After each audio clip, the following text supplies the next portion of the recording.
Africa યુગાન્ડાથી Vadodara આવેલા કેટલાક લોકોને ઇબોલા જેવા શંકાસ્પદ તાવના લક્ષણ જણાતા તાત્કાલિક અસરથી અમદાવાદ રિફર કરવામાં આવે છે, જેમાં રિફર કરીને તેમને ક્વોરન્ટાઇન કરવામાં આવે છે, જેમાં ડૉક્ટરનો પણ સમાવેશ થાય છે. ઇબોલા વાયરસ એ આફ્રિકા, યુગાન્ડામાં અને કોંગો વગેરેમાં આજે ત્યાં પેશન્ટો છે અને ત્યાં આ વાયરસ પ્રસરી રહ્યો છે. વર્લ્ડ હેલ્થ ઓર્ગેનાઇઝેશને એમની પુષ્ટિ કરીને દુનિયાના તમામ દેશોને એક ચોક્કસ ગાઈડલાઈન આપી છે.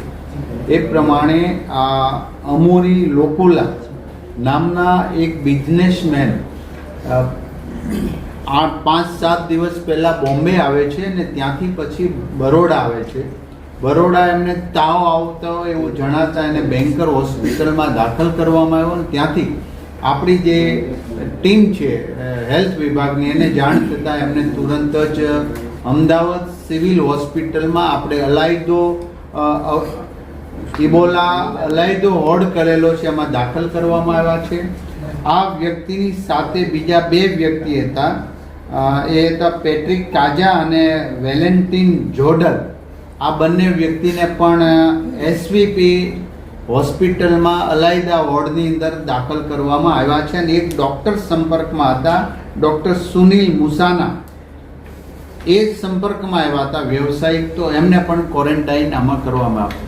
હજી કોઈ પણ પ્રકારની પુષ્ટિ થઈ નથી, માટે કોઈ ગભરાવાની જરૂર નથી. આ કેસ ઇબોલાનો વાયરસનો છે એવું પુષ્ટિ થયું પણ નથી. અગમચેતીથી આપણે આપણી ટીમ કામગીરી કરી રહી છે, જેથી કરીને એને ક્વોરન્ટાઇન કરીએ તો એમને 10 દિવસ કે 11 દિવસ રાખીશું અને એમનો રિપોર્ટ પણ બ્લડ રિપોર્ટ પણ પુણે મોકલી દેવામાં આવ્યો છે.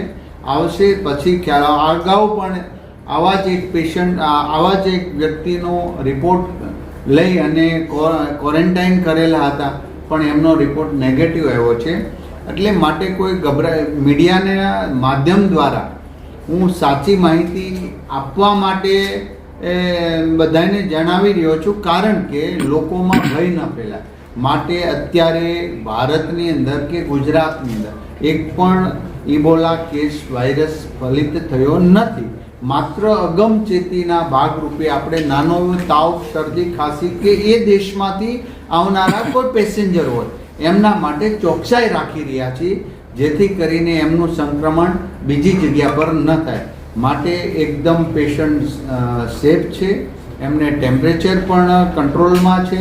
એમની સાથે સંકળાયેલા લોકોને તો બિલકુલ કોઈ પણ પ્રકારનો પ્રોબ્લેમ નથી, તો પણ આપણે એને એસવીપી હોસ્પિટલની અંદર ક્વોરન્ટાઇન કર્યા છે. માટે હજી આ વાયરસથી કોઈ ગભરાવાની એટલા માટે જરૂર નથી. એક પણ કેસ આપણા ભારતની અંદર નથી.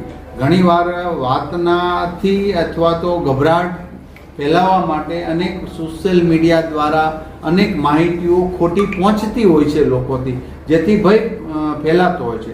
પરંતુ આરોગ્યની ટીમ સતત ને સતત આ બાબત પર ફોકસ કરી રહી છે. અમારી હમણાં મિટિંગ પણ ઉચ્ચ અધિકારીઓ સાથે સંપૂર્ણપણે એમની ચર્ચા થઈ છે, એમની સાથે મિટિંગ થયું છે. અમારી ટીમ દરેક ક્ષેત્ર પર સરસ રીતે કામગીરી કરી રહી છે અને હજી આવી કોઈ પણ બાબતો હોય તો ચોક્કસ પ્રકારે અમારા આરોગ્ય અધિકારી જે તે હોસ્પિટલ, મેડિકલ કોલેજ અથવા તો પીએચસી સીએચસી સેન્ટર પર મળે અને એમની પાસેથી દવા લે. પરંતુ આ કેસ માત્ર યુગાન્ડા અને કોંગોથી આવેલા વ્યક્તિ માટે જ છે. એટલે ત્યાંથી આવેલા છે એટલા માટે આપણે શંકાસ્પદ તરીકે એમને મૂલ્યાંકન કરીએ છીએ. એમને હજી ઇબોલા વાયરસની છે કે નથી એ પુષ્ટિ થઈ નથી, માટે ગભરાવાની કોઈ જરૂર નથી.